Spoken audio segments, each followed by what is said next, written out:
So let me introduce Chris, who is now running GreenThread, which is part of Horizon Media. Before, he and Stephen, who most of you know quite well, who's been involved with MASB for many years, they're both at GreenThread, running a new venture for GreenThread, which is focused on revenue enablement, which is really takes its springboard from a book that Chris wrote with Steve, which is really a new way of looking at, the title of this topic is, the economic value of marketing. It's actually bigger than marketing, the way they're looking at it.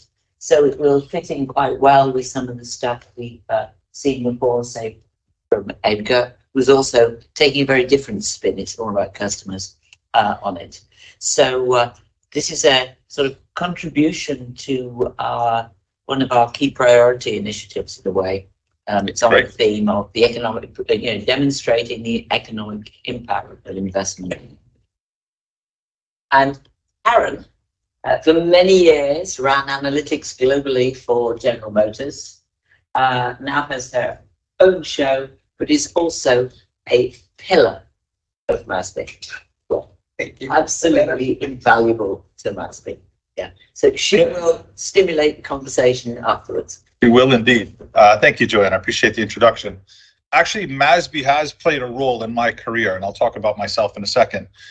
In terms of through Stephen, actually, is how I got introduced, and then Stephen created the Revenue Enablement Institute, and then I started to work with him, and then we went the other way, and I formed this venture, GreenThread, under Bill Koenigsberg at Horizon, and then bought Stephen. The first thing I just want to set up, so what I'm going to do is Stephen and I did write a book. That was our COVID project. That was my bucket list item. I've been in operational roles all my life for the last 30 years, and so I took a few moments, wrote down some of that.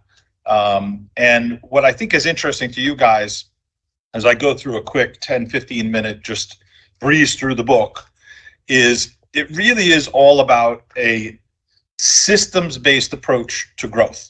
So a lot of what you guys are trying to do is to bring some process to something that has been an art for most people a lot of their lives, to bring some science to a function which is critical, obviously, to the growth and commercial well-being of organizations of all sizes. What Stephen and I tried to do was take our collective experience and introduce a commercial framework where people could then use this as a system-based approach to growth, not just growth in a short term, but sustainable, scalable growth over time. And we chose the title Revenue Operations, which I'll tell about in a second, but just quickly on myself so you know who I am. A two-time Fortune 500 CMO for United Rentals was the last one, and then the global CMO for Schneider Electric. 35 billion euro, now probably even bigger, industrial conglomerate out of France. Spent a lot of my career early with Oracle and SAP, running all kinds of sales, marketing, product, service roles. So I've been around all in the B2B space for a long time, but as an operator.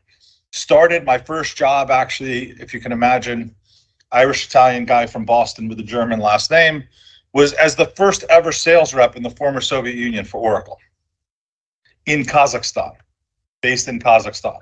So I've got a few stories from Kazakhstan, Ukraine, Russia, Singapore, China, you name it. I've been all over the place and spent about 2/3 of my career actually living overseas. So I also bring up somewhat global point of view, although I made a mistake this morning that proved how American I was in terms of time zones, but that's a different story. If we were going for a beer tonight, I'd tell you all about it. The idea is I come with the operational side of it. And Stephen, when he brought his sort of more analytical mind, we went to the publisher and we said, hey, I want to write this book. I need to share kind of our collective experience. And we have a great title for it. We're going to talk about the 21st century commercial model. And the publisher from Wiley goes, that's fantastic. You know what? The 6 people who buy that book, I'm sure will love it. But that's not what I do. I don't build books for 6 people. Can we talk about something else? What are you guys really trying to say? And what we kind of went through was, book is really about the need to connect the dots. It's about the need to align businesses across organizations. So the fundamental premise, I would say, is still that most companies, this is B2B and B2C, are using 20th century tools to solve 21st century problems. So in that case, our premise of the 21st century commercial model is still accurate and still relevant. But what we found was there was a trend that was growing and becoming more prevalent.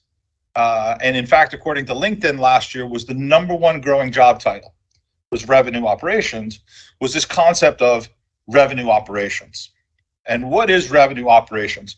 For us, it's about aligning sales and marketing. It's about taking data and actually monetizing it. And it's actually about this system-based approach to igniting growth. So what do I mean by that? Or how did we get there? The first thing we did was we interviewed a whole bunch of people. I mean, I took my collective experience, and of course, it drove a lot of what happened. Stephen took his experience and used that to guide our interviewing. But we talked to over 100 different CEOs, CROs, CMOs, various people who had been in our lives and people we didn't know at all, and kind of talked to them about what this means. So that's what the book is based on, that proprietary research, essentially. It wasn't intended to be scientific. It was more intended to be narrative, but it ended up quite structured. You know, so when you look at the book, there are a lot of models. There are a lot of, you guys know Stephen for a long time, right? No doubt we're going to have a lot of models and pictures in there. And so what I want to do is kind of walk through some of the key elements of it. And then obviously Karen will pry out all the other juicy bits and all the good stuff and all the extra context in there. But the first thing we kind of identified was all these people we're talking to.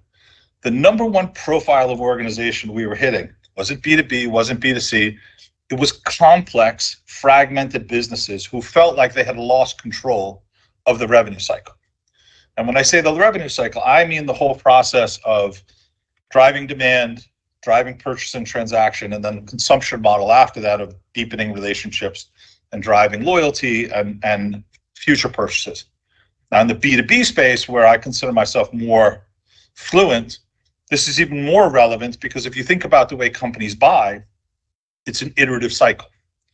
I'm often trying to explain to a lot of my colleagues today who I work with who are now in the B2C or D2C space, where B2B companies, corporations, when they're buying, they like to have a taste. Then they get a spoonful. Then they get a sort of an appetizer. Then they get a full meal. They don't come in and go, what, $100 million? Sure. Boom, go. Right? I know that from my days trying to sell Oracle, trying to sell SAP. You do a proof of concept, then you do a pilot, then you do a rollout somewhere, then you do an extension, then you do an upgrade. So you were always in the selling cycle, but you were also always in the marketing cycle. But you were also servicing the customer all the time. It is not a linear approach where you go marketing hands off to sales, sales hands off to support or service or whatever else. And so that was the kind of the lens where when we created this bow tie, which I had been using a little bit in my career, we both said, oh, now we have a lens through which to sort of attack this. And so the next thing we looked at was how are companies organizing themselves around this concept of revenue operations, which for some people, as I was telling Karen, they would ask, oh, isn't that just the marketing operations team that kind of goes up to the virtual door, scratches off the word marketing, writes in revenue and asks for more budget? Or isn't that just the sales operations team trying to take over the marketing operations team so they can get more budget and more headcount? The answer to both of those questions is yes. That is part of what it is. It is people repositioning themselves. But it is also an expansive trend that's actually coming a lot from different segments of the economy, from areas like SaaS, so subscription models, where you start to get CROs, the new title of Chief Revenue Officer. What is the role of a Chief Revenue Officer? How do they come in? You start to see the Chief Revenue Officer go into more businesses. I would argue, with my experience at Siemens and Schneider Electric, we always had that role. We just called it Chief Commercial Officer, but they didn't own the sales. They were responsible for the rollout of the product, but not the actual selling. And so you see it start to come from even the most industrial of organizations to the most sort of high tech and intangible, that this trend started coming. And what we identified was there were 3 models that they were organizing themselves around this transformation. The first was the czar. That's coming from my time in Russia. You can appreciate that. Was the idea of like in the United States, we used to have the drug czar, or we'd have the transportation czar, whatever the problem of the day was, we'd have a czar. And so somebody would be given responsibility to take on this issue of growth.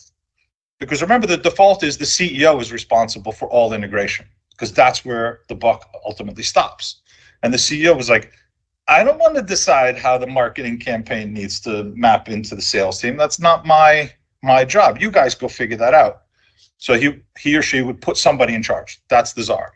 The second model was the federation, where the head of marketing, the head of sales, the head of support, the product, the engineering teams, whatever, would get together and through some sort of bureaucratic process, and I don't mean that in a negative way, but some sort of organizational principles or bureaucratic process would arrange for alignment. They would agree on priorities. They would set budgets together. They would have, at Oracle, my colleagues and I, when I was out in Asia Pacific, colleagues in Europe and the US who were running field marketing, we created something called the demand generation board, which was where everybody would come together to prioritize what we were going to spend demand generation on.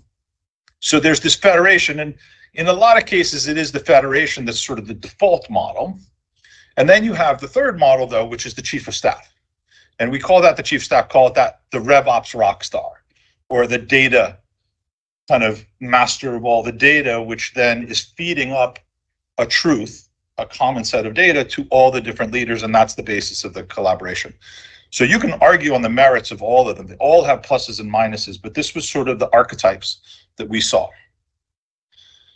The next thing we saw was and again, we were not constrained. This was not about marketing. This was not about sales. This was about growth. We saw 6 pillars of how people would be organizing themselves. How were they running their leadership structure? How were they running operations? What was their business model and architecture?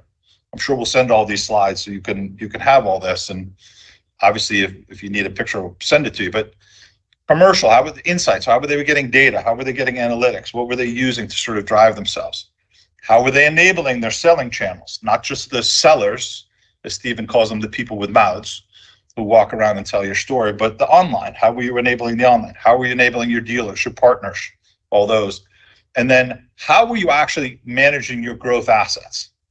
Now, when you guys talk about the value of brand, which is how I got introduced to MASB, is using the value of brand and in some of the programs I was doing at United Rentals. But when you think about the assets that a business has, it might be their brand. It could be their customer base. It could be their data. It could be their talent, but it also could be some process that they've developed or some infrastructure or there's lots of different things, channels that they've got, right? There's a lot of inertia in business where people buy from the same place. So what those assets were different in every business, but how were they managing them? How were they bringing them to play? And in particular, how were they leveraging all their assets together to manage? So there's a lot of questions, and we have a lot of checklists, and we have a lot of kind of, points model. We have a 72-point maturity model where you would take against these 6 factors and say, okay, where do you sit on the kind of the path, so to speak. But we identified these. We then took it to the next level, which was the revenue operating system. And here's where we kind of talk about if there's sort of one phrase that I would use to sort of describe what we were trying to say, it was, or what we are trying to say, I should say, is selling. The art of selling is a data-driven, technology-enabled team sport. And the reality is the team that connects the most dots wins. That's what we were seeing. And so what we created was kind of a chessboard to say, hey, can I connect my customer channels to actually some of my other growth assets like my product or my talent? Could I thread in data insights into the way I did my pricing that would then go through my website? And so we started, or a particular channel. So we started to kind of almost create this topography that would say, how do I pull these things together? And the idea was not, hey, let's go in revenue enablement and let's get a new DAM, a digital asset management, connect it to our learning system, and then connect it to our sales automation or CRM. That's very insular. That's navel gazing. That's sort of within the same framework. We were trying to get across the board. We were trying to connect the dots across different areas because we thought that's where the value was being created when we talked about all the initiatives people were going through. So that led to the last part, and this is the final piece of the summary of the book, so to speak, was, well, gee, you know, that revenue operating system, and in fact, we can take this to another level. We go another layer down and break each of these boxes into sub pieces. That looks really complex. My organization is not ready for that kind of transformation. We've been through ERP transformation in the 80s and 90s, and we've been through this kind of transformation. Now we're going through digital transformation. Oh my God, if you tell me I have to go through another transformation, it will not work. Because the submarine will go down, 3 years later we'll come up and the world will have changed and our transformation will be useless. So we kind of introduced the idea of maybe the best way to go forward is what we call micro disruptions. Is not to focus on the large, okay, I have to change everything. Let me connect the 3 dots or 4 dots in my initiative and let me create value there. Let me then chain that to another micro disruption after that would start to create an amplification. And if you start to chain enough of these together, you get quite significant transformation. So the example here put out is, okay, if I'm trying to enable my sales channels, the first thing I can do is I can simplify the selling workflow. That requires data, that requires my channels, that requires my talent, that requires a bunch of different things. Once I simplify the workflow, can I then start to feed insights from marketing and other groups into the seller in real time? Can I get them when they need it, those insights? Okay, you can't really do that if you don't simplify the workflow. So simplify the workflow, then layer in the insights. Then start to focus on your talent. Okay, now I'm feeding better people. If I create a playing field and rules of the game and then I put in better talent, they're going to succeed. So the idea was not, and it's not even serial. Some of these may overlap, some of them may go in different speeds, but the idea was how can you chain together these micro disruptions, what we call smart actions, to create in aggregate over time a level of disruption. So yes, there's a lot of CRM underneath this. Yes, there's a lot of technology. It's a lot about data. It's a lot about process. It's a lot about this. But actually where we are now, the last thing I'll say is, you know, we've created GreenThread, and GreenThread is essentially the B2B practice inside Horizon Media. Horizon Media is the largest independent media agency in the world. And Bill Koenigsberg, the founder there, who I've been a 3-time client of, when he and I had the conversation about setting up GreenThread, I said, I'm not an ad guy. I don't go and like just sell media units. I need to actually help these customers do things. And he said, you do whatever you need to do to solve the problems of CMOs. And if that kind of comes to work, then if that works, then that's great for me. And whether they buy advertising or not, I have lots of other, Horizon has gone well beyond media now into e-commerce and a lot of other areas as well. So it fits in his model and whatnot. But the idea was we actually started to then take the revenue operations, which we had done. And actually it's what we're finding is as we deal with customers on a lot of things like how they communicate, how they run their campaigns, it's the flip side. Meaning there's the coin, which is how do I run my ABM programs? How do I do my solution campaigns? How do I do my media? But the flip side is, how do I set up the infrastructure? How do I set up the process? How do I set up all the pieces that tie all that together so that I can have the data and the insight to drive those things so that the responses are captured in a way that I can then use them for intelligence. So that's probably a little longer than necessary, but it's a thick book with a lot of information in there. I wanted to, before we sat down and talked with Karen, just introduce what the main concepts were. Great. So, had a chance to read a number of the reviews and background checks and did a number of other things. And before I drink the Kool-Aid, I wanted to ask you a couple of questions.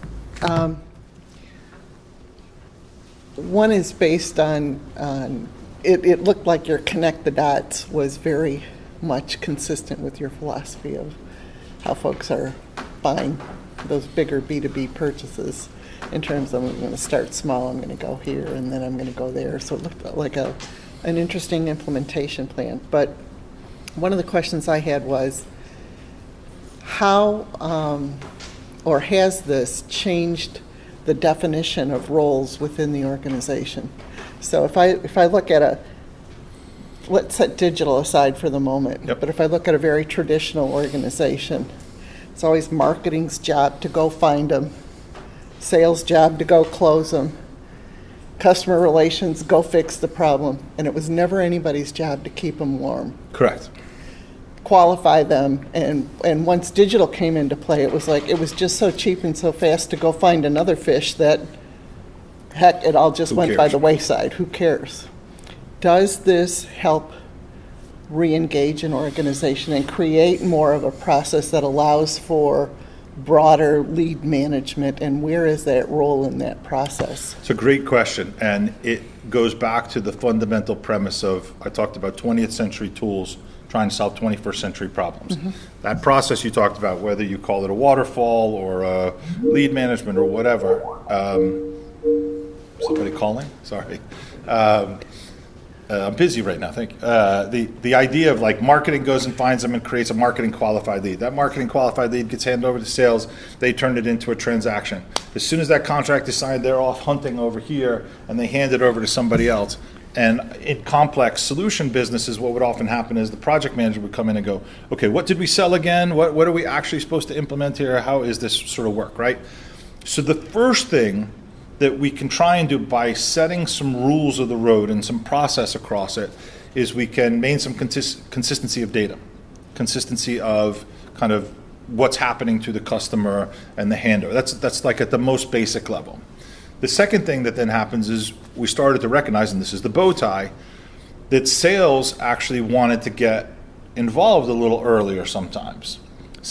Good salespeople would stay engaged a little bit with their customers, and they would check in with them every once in a while they were in the consumption phase, because they wanted to drive the next level of subscription or the next sale of product. And so what you found, it was not a linear process. No surprise to most of us who sort of walk through that, but it's not a linear process. And so how can you orchestrate where marketing is the primary driver, then sales, but then marketing comes back, project has to, or service has to come in, support has to know this, and how do you get the expectations all the way along? And so it was interesting. We were talking to a CFO of a major industrial company, and she said one of the biggest problems we have is in the design of contracts. I want to sort of the salespeople to know what they should be driving for, so that I can actually then close and deliver, because there were certain qualities of steel, certain product sizing, those kind of things. And what sales was doing is they were selling whatever they could get money for, and then it was kind of the legal and finances team's responsibility to just document that and figure it out. And she was like, no, wait, I want you to drive to this. So the concept, and I could tell lots of war stories, but is first, if you can get some consistency of data across it and process and that kind of thing, that already serves the customer better. And then the second thing is it allows you now to orchestrate the different roles that are getting engaged in a non-linear process. So now you're engaging functions and individuals that have typically been in the back end of the process and have many times held it up. So, I think about legal and I think about procurement in particular. Correct. Where those become bigger challenges than any discipline could have ever expected. So they're playing a role in this as well. So think about, I remember in my own career, I was in sales, hardcore, alpha male, sales, selling, carrying a bag, virtually otherwise, selling to all these crazy Kazakhs and Ukrainians and Russians and all that. And then what would happen is, okay, then I got into marketing and I sort of moved up the food chain and I would just focus on, okay, great campaigns and all this. What actually happens though is, do you remember this concept of virtual teams started to come in, right? And everybody said, well, actually for this project, what I need an expert on this area, I need this function, I need that. And let's get together as a virtual kind of ad hoc team for this project only, but then we'll go back to our normal lives where marketing stays over here, sales is over here, service support over here. What you're finding nowadays is every team is a virtual team. Mm-hmm. And so, yeah, you have a home where you sit in, but I remember on one call I'm running it and I'm the boss, so to speak. And in another one, I'm reporting. And in another one, I'm just listening. And another one, I'm sort of acting as a subject matter expert. But I play all those roles, regardless of what my function is, it changes all the way. So that's the 21st century model of this kind of headless distributed organization using a 20th century organization that has a marketing organization, a sales organization, a finance function. And that's where the real challenges in that complexity is how do you use this structure, which understand why it exists, when you have to solve this really more kind of complex, ambiguous problem. So what kind of talent does it take? It seems that it may be pretty specialized because there's a natural tendency, even if they were 20th century organizations, there's just a general tendency for folks to stay private and want to stay siloed and work in an island. So, regardless of the size of the organization. Agreed, and regardless of the sector and that kind of thing. Right. And we older folk see kind of the changes in the next generation coming up, the so-called millennials, and you see the difference in the way they kind of operate a little bit. Not everybody. Everybody wants to know what their role is, right? As a manager, everybody wants to know what their role is. Everybody wants to know they have a task. They want to understand what success is. Those are all critical things that need an organization. And we can't all be like Larry Ellison, my ex-boss, who used to throw the organization upside down every year and change it. This year we're going this way, and that year we're going this way, and whatever. Because, okay, but the skill I learned in that, and I enjoyed working for Larry, was, and this is why I went like this, is ambiguity is my best friend. It's always there. It's always a part of who I am. And the minute I kind of let go and say ambiguity is always going to be there and going to be my friend, I figure it out. And so the type of talent we now need is more agile, more flexible, has certain skills that they recognize. Sometimes those won't be functional skills. Like one of the most critical roles in our business today, the agency that I run, is project managers. People who are able to pull all those pieces together, document them, provide the support, the administration, all those kind of things. And it doesn't matter what group they sit in, but that skill set is important. So I don't have all the answers because it is a challenge. How do you create an organizational structure that is porous? And what kind of talent do you bring in that is able to jump one day from being the subject matter, or not even one day. At 11 o'clock, I'm the subject matter expert. At 12 o'clock, I'm responsible for reporting the results. At 2:30, I'm in a brainstorming session. That's hard. Are you looking for folks that can deal better with ambiguity? And do the reward systems change? So I personally always look for people who are kind of a little more comfortable with that ambiguity. And I don't want to say lack of data. I don't want people who are just like, screw the data, right? I'm going to jump off a cliff. But I am looking for people who can handle that sort of absence of complete information. The reward systems have not changed, and that's a major problem. And one of the things we didn't solve in our book, and we didn't pretend to solve everything, we were more sort of a clarion call to, hey, there's a better way here, is how to change the reward system, how to change the way organizational structures operate. Mm-hmm. I know I worked with the Institute for the Future a while in a previous life, and they were sort of dealing with some of these problems. And I don't have an answer. I don't know if anybody here does, but obviously you could go the collective way and say, hey, as long as the organization is doing well, everybody succeeds. But the reality is then you get the mediocre and you get the people who can hide, and the low performers get benefits where the high performers don't. So that's not going to work. Not in my world anyway. That's not going to work. But Karen's a great question. I don't know. Okay. What about, I know you say you get more focused on the customer, and obviously your benefit is to improve your revenue, but I would presume, and correct me if I'm wrong, that this also allows some alignment or further optimization, if you will, around the kinds of customers that you choose to target. I mean, there may be customers that you quite frankly don't want. I know that sounds ludicrous, but sometimes they can just be way too expensive and way too draining in your better parting company. And if you do your work right, your data, your segmentation, your customer analysis, your profiling, your personas is the first work you do. And if you do that right, actually the rest of it becomes much easier, much, much easier. Most people don't do all that up front. They pick and they say, well, I think if I sell a candy bar to kids, that's easier. But it might be there's a different audience or a different type of kid or whatever else. What we were trying to do is one of the things, if you can remember back to the 32-box sort of revenue operating system, that we actually had 3 types of data. And one of the things where we started to find, we had kind of, I think, revenue-focused data, sort of customer behavioral data, and then kind of a hub in the middle that pulled it together.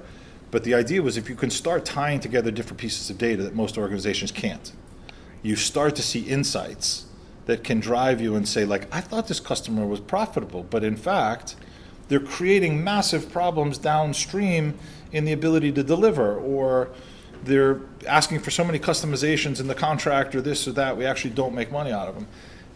If we can set some parameters on this, we think it's going to be much better. And I'll give you an example that I think all of us have lived through in the 2000s. Remember the concept of shared services centers?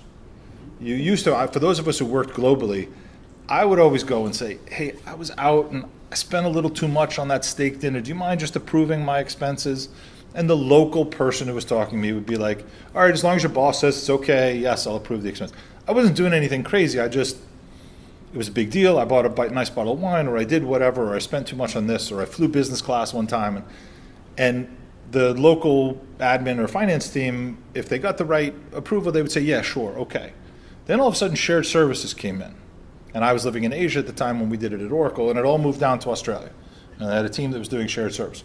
And all of a sudden, if you went outside the parameters of what the expense policy was, there wasn't anybody to approve it. It was no. It was simply rejected. And then all of a sudden, I wasn't getting my expenses paid. And I'm like, whoa, wait a minute here. But boss, hey. And he's like, hey, I'm sorry, right? That's the CFO from the company is running that. That's how it goes. We're trying to create a little bit of the same situation for the front side of the office, if you want to go to the old terms, right? The customer-facing sides of the office, where there are some clear guardrails. There are some clear kind of policies and these kind of things and expectations so that they can go be artistic and free in all the other areas. And so if we can do that, that actually allows them to serve the customers better. Instead of worrying about all this other stuff, they're now empowered to go. So we believe it is the approach to actually become better at targeting your customers, but also better at serving your customers. So you go into an organization and they're already strapped, frustrated, spend a lot of money building databases that may or may not be proving out, put a lot of money in tech stacks. A bigger share of their below the line stuff is going towards stuff that hasn't proven out to them. What's the story? So the ideal story is, well, if we can look at this holistically, you're going to find lots of efficiencies that can fund whatever investments in growth you want. The problem with that is there's only like one person who's going to look at that, the CEO. Because once you get below that, there's different people that you get into territorial warfare, you get into all this kind of stuff. So again, thinking of the micro disruptions that we talked about. When we started writing this book and we were doing the sort of analysis and whatnot, we kind of said, okay, what do you think the tech spend per seller is? Now we were looking in this case at sort of complex solution businesses, more B2B. But we said, what do we think that the spend is? And we were like $5,000-$6,000 probably, right? It's about $5,000-$6,000. In fact, what we found was it was about $11,000-$12,000 in most places. And if you go now... And that was a surprise to the client. And it was a surprise to the client. Okay. And if we go now and we start to go, okay, well, let's layer on top, your Salesforce and then your Seismic and then you want your Sixth Sense and you want all the different pieces of the tech, it's actually pushing $17,000 per seller. And a lot of that is because we have customers who go, well, I have 3 of the exact same tool from 3 different, 3 different vendors because I like the way this one, text to speech that calls, and I like the way this one does this, and I like the way this one provides sort of RFPs or whatever. And so we bought all 3 and we're just using little pieces of them. And we're like, okay, like this goes back to the expense report where, hey, don't worry, I bought a little extra wine, but it's okay. If you could just pick one of those tools and get the 80-20 rule, right? I spend 20% of the cost, but I get 80% of the impact. You're going to be able to fund whatever it is you want to do just in the sellers. So it's one of the metrics we actually use when we walk into customers and say, what do you spend on technology per seller in your tech stack? And they go, I don't know. We go, okay, well, there's already a problem. We love ambiguity, but we like to know some data. And then we say, okay, well, let us kind of take a look at it. And we've had one customer that was over $25,000 per rep that they were selling in tech stack. And didn't know it. And didn't know it. Didn't have any idea. Because all they saw was whack-a-mole, right? A mole pops up, I buy a piece of technology to solve. Oh, mole pops up over here, I go and try and solve it. And they were starting to creak. And that's not even talking about the tech debt of all these different systems, not connected, not serving the same databases and all the complexity and that kind of thing. So that's just the actual annual cost of the licenses and support for that tech stack. Okay. You talked about B2B. Does this work for, I'm assuming, D2C and we have any found other entity? We have found we have an event coming up in a month at our New York headquarters on revenue operations, and we're trying to create a community. And we said, okay, we're going to bring in all our B2B friends and all that kind of stuff. As we had a project manager who was starting to just call and engage with people on LinkedIn and put it out, actually 2/3 of the audience is B2C or D2C, different areas of it, because they are struggling. They may not be struggling with the same level of what's the cost per seller in terms of the tech stack, but they're now looking at their marketing technologies, and they're looking at now they're getting into, they're understanding the consumption side, and they're starting to look at what do we do with, like how do I automate that process? That's a whole nother area of services, and delivery is so totally under automated for most companies that they're coming and saying, even just my data. Right. Stephen will tell the story about American Airlines data is worth more than the entire company. Okay, well, so that's the same in a lot of companies. They're growth assets. This goes back to growth assets. What are your growth assets? And if they know it's customer data or it's channel or it's brand history or whatever, that doesn't only apply to B2B. That applies to anybody. Okay. Let me stop. Are there questions from the floor? It looks like a couple folks may have questions. Joanna. So first of all, is anybody doing this? There are lots of people doing this in the sense of if you just look at the number, well, first of all, LinkedIn revenue operations is that they told us was the number one growing title in the US, meaning anybody who had the name revenue operations in their title, which we found fascinating. We were like, okay, this is a nice little niche. And they said, no, this is not a niche. So one, people are naming themselves this way. The second thing is, if you look at the number of vendors who are now naming themselves revenue operations vendors, whether that's agencies saying I have a revenue operations practice, or whether that's tech companies, or whether that's vendors, that a lot of what were sales tech vendors that we used to work with at the Revenue Enablement Institute are now renaming themselves as revenue operations. So there's something in that. Now, does that mean that the customers are doing it? Not necessarily. Not necessarily. But what you do see now is, I think, something that's been there all along. I think those two are manifestations of the symptoms that are actually those are symptoms of what's going on inside the corporation. And what's going inside the corporation is frustration with the spend on the technology to support these initiatives, the inability to drive consistent growth. And they're saying, wait a minute, I thought I was buying these things, it was going to give me the growth. Now I need to start looking at, do I consolidate, do I integrate, or do I add on? The three kind of, again, from a technology side, the things they're looking at. But it's going on all over the place. They don't name it revenue operations, but the ability to try and tie together their commercial infrastructure in a common process and a common infrastructure and a common data set is very consistent across almost all the organizations. What they're struggling with is it usually starts as kind of a grassroots thing, and it starts to spread a little bit, but it runs into corporate inertia. that there are big things that need to change for them to actually manifest itself. And so I would argue it's going on in almost every corporation or every business that I see of size, let's say $500 million or above, if not below. So how does account-based marketing fit into this model? Well, account-based marketing, if you think about account-based marketing, and there's probably 15 of us in the room, if we ask what is account-based marketing, we'd probably have 35 different answers. That's the first thing. That's a different kind of thing. But if you think about what account-based marketing came up from, it said, well, the first thing I want to do is I want to personalize. I want to actually start to introduce the ways I address my customers in a personalized approach. It also was then one of the early signs of pulling together this virtual team that I talked about, because it would often take, when I was on the field marketing side, it would be field marketing and the sales reps who would come together, or in the geography, and say, we're going to actually put together a program together. And so they created a program together. And then they started to go, now how do we figure out who we target? And so they would go to transaction data, they would go to all kinds of different, I remember, again, and this is 20 years ago at Oracle, sad to say it was 20 years ago, but 20 years ago at Oracle, we did something we called unique configuration mapping. So we looked at the number of customers who had the unique product combination, like configuration, and then looked at what the next product is that they were going to buy. So it wasn't just, okay, if they own ERP, what's the next thing? It was very specifically what was the piece underneath and what was the next piece they bought. And then we did our campaigns based on that.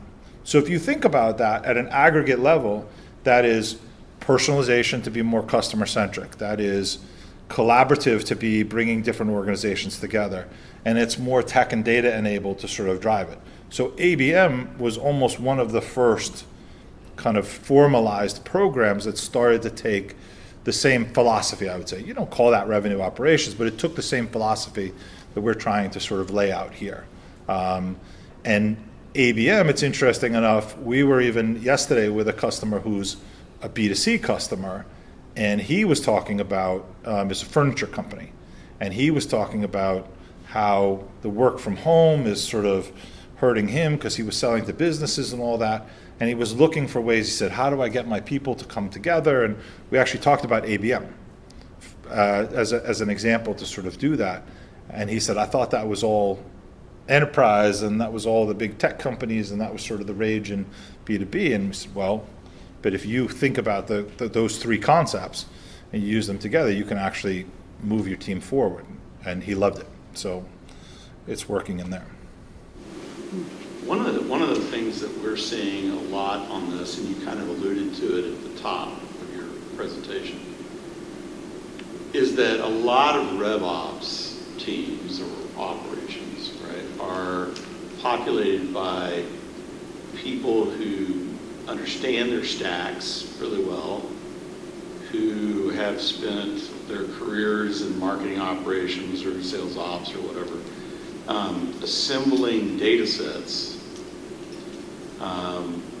but don't have the capabilities, skills, capacity, whatever, however you want to put it, to create the green thread, right? So, like, what's happening right now in so many companies is FP&A teams are reaching in, not just to marketing, but to other functions, and saying, thank you so much, we'll take care of the analytics piece, because we don't have time to wait around for you guys to figure it out. Are you seeing that? Are you not seeing that? That's an example of what we would have called the chief of staff model. So what finance is coming in is saying, you know what, there isn't a leader for all these things. You guys are still ants running all over the place, but we're going to consolidate the data side, the insight side, so that everybody's at least playing off the same data set. Although in a lot of cases, I'd say it has a lot of your czar. Well, it does, because the CFO comes in and goes, I'm not giving you budget unless you map to this and that. And so, yes, and you know, in every business I was in, there was always somebody who kind of unofficially took that czar role, right? It was usually either the sales leader or the product leader, because I was in engineering-led businesses, right? Software and that kind of thing. And so very often it was the product, the head of product, who would be like, this is the way we're doing things. And your sales guys just go execute my plans. And there'd be the turf wars and battles and all that kind of stuff. But the czar would come unofficially. The reason we put the model up was it's now becoming more official. And sometimes it is, and it doesn't have to be the head of sales or the head of marketing. It can be the CFO. It can be, the thing with the CFO is it's a little bit in my opinion, it's putting the fox in charge of the hen house. In the terms of the CFO allocates money, and if they're also the person who's driving the whole process of prioritizing where that money should be spent, there's not the same checks and balances. Whereas a CFO often plays a role, it's my personal opinion, but CFO often plays a role of questioning the logic of the more commercial oriented teams. And if everything is consolidated there, I worry that it's sort of, not that CFO can't do it, but now it's situational, right? These companies either are or they feel kind of in extremis, right? Yes. And so they're governing more and more and more by fiat in these areas. And if you don't like it, you can always go do something else, right? So I take your point. I think that though that we see it also in the data science area, because a lot of those teams are being brought under finance for and it's not to tell them, just like it wouldn't be to tell marketing how to do its job, as much as it is to establish a new business-centric, business-denominated culture in these functions. It's pretty similar to actually what happened with the CIO 20 years ago. yeah. And if you think about at the top end of the system, right, at the financial results of the organization, where is this showing up? It's showing up because organizations are struggling to grow. And you can't blame it on the pandemic anymore, right? A lot of people would use that as the excuse. Okay, we're not growing, it's pandemic, supply chain issues, all very real, right? Terrible black swan event. But now they're still not growing, or they're growing in inconsistent ways. And so they go, I don't understand, and it is often the CFOs coming, I don't understand why we can't grow and why it always has to be, I have to spend more money to get less growth. Terrible, terrible thing. Again, I'll go back to Larry Ellison. He would say, there was the legend of a business leader, I won't say who, but who walked into his budget meeting with him and said, costs are going up and I'm going to do less revenue, was essentially the nature of the conversation. And he goes, that's great, you're going to do it somewhere else, and fired him on the spot, right? Because the idea of you can't do that. But so there's a lot of organizations struggling with that. The other thing they're doing is even where they're growing, and they're growing well in their markets, they're like, why is all this complexity coming into my business? Why am I spending more?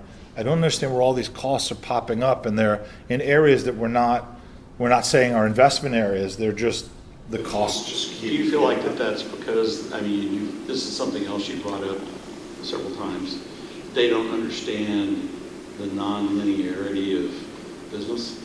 They're so used to sales as a linear function, where cost of sales mirrors to some, there's an established ratio more or less between cost of sales and revenue, but everything else, like marketing, right, non-linear? I think that's part of it, but I think it's really the complexity is getting so high, all the informal ways of combating it are getting harder and harder. Yeah. And that nonlinear nature is running into the friction of complexity, and people don't know what, they get turned upside down. They don't know how to get out.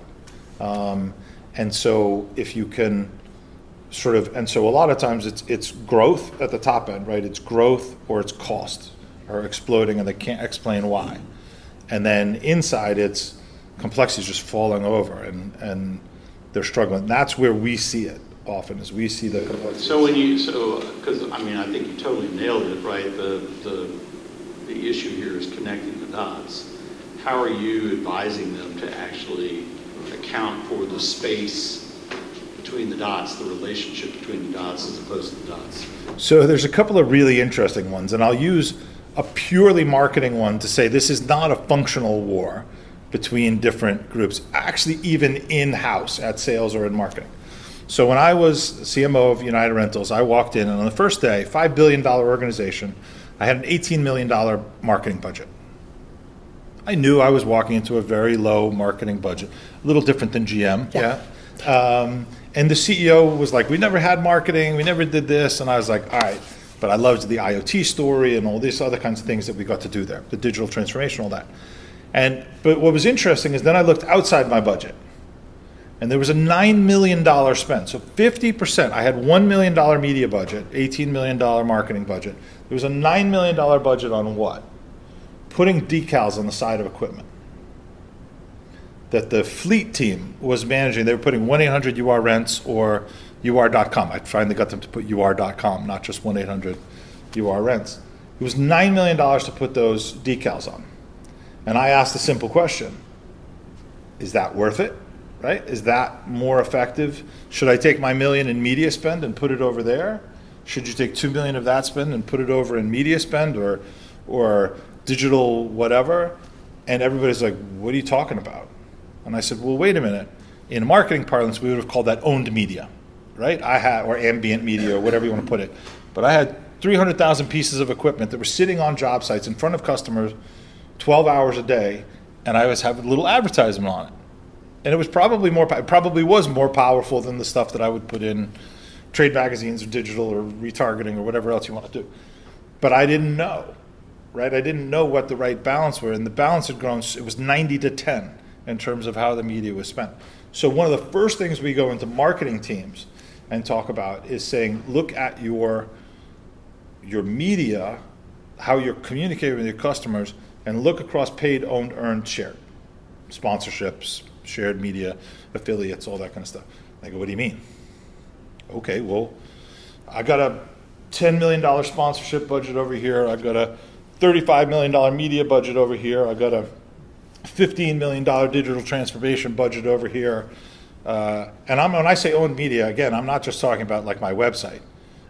Uniforms, invoices. One of the things that I tried and I failed at United Rentals to do was to get the invoice to actually have a message on there, go to the website, go to, need more equipment, go here to rent. Want to find out about your bills, sign up for our mobile app. Because I wanted it on the invoice, I wanted it on the shirts, I wanted it in the branch offices, I wanted it on the trucks, I wanted it in all the places. So the first thing we do, even just inside the marketing house, inside the place, do you have control over your growth assets of your different spend buckets? And are you actually arranging it? We had one customer who we were saying, okay, you're going to go and do customer acquisition, and you're going to drive them to what? Your website. That's your own media, paid media to own media, simple kind of combination. Are you actually thinking about how they work together? And they were like, nope. And so this, the first thing we did was we solved that problem, we connected them. Now, so those are connecting the dots even inside one of these 20th century organizations that should be working together, that has a leader, established all that kind of stuff. So now, that's when we start to thread it out to a couple others. And we say it's not good enough just to go inside marketing. Call your sales rep, call your service, call your whatever, your product leader, and let's find a place where we can all come together. And very often, actually, today, it is ABM. Or at least that's the label they put on. Whether they're actually running ABM, like I said, we have 35 different definitions in here.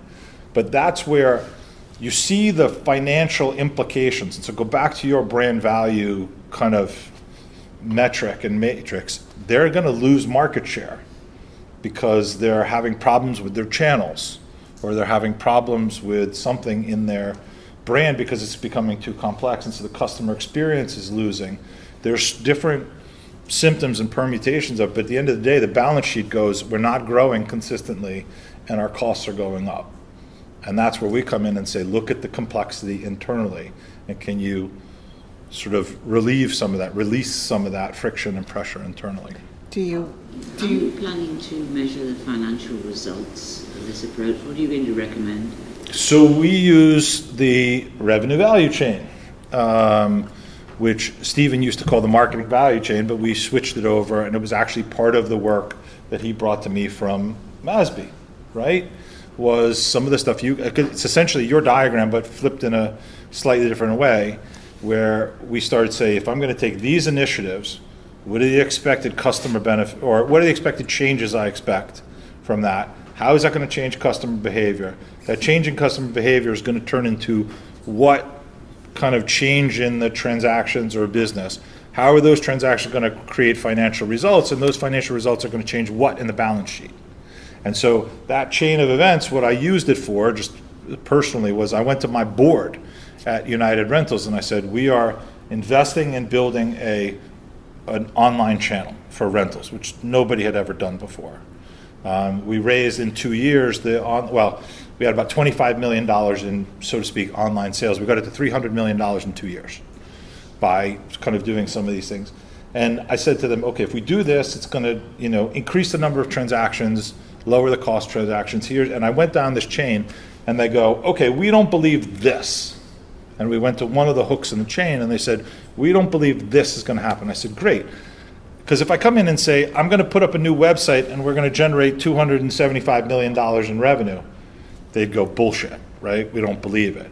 But if I got to the point where I would say, okay, but that increase in reach of customers is going to create this many more transactions, and that's where they didn't believe, I could reduce my marketing research spend to just try and solve that assumption. And so I didn't have to prove the whole chain, I only had to prove that one hypothesis. That's an example of removing the complexity of all the different pieces I would have and just focus on the thing that was there, remove that kind of splinter from the paw, so to speak, and then we can go forward with the work we were doing. So as I went through my backgrounding work, the one thing that came to mind was Undercover Boss. So you're familiar with the show. Do you use that? A friend of mine did it, actually. Do you use that to force, folks to understand what's really going on in there? Because that's a very effective tool. That's an interesting when idea. you ask the big guys to do an audit of what the customer is actually going through. So I have used it in a friend of mine, Tony Wells, actually did it. It was one of the undercover bosses, whatever it was. And it was crazy.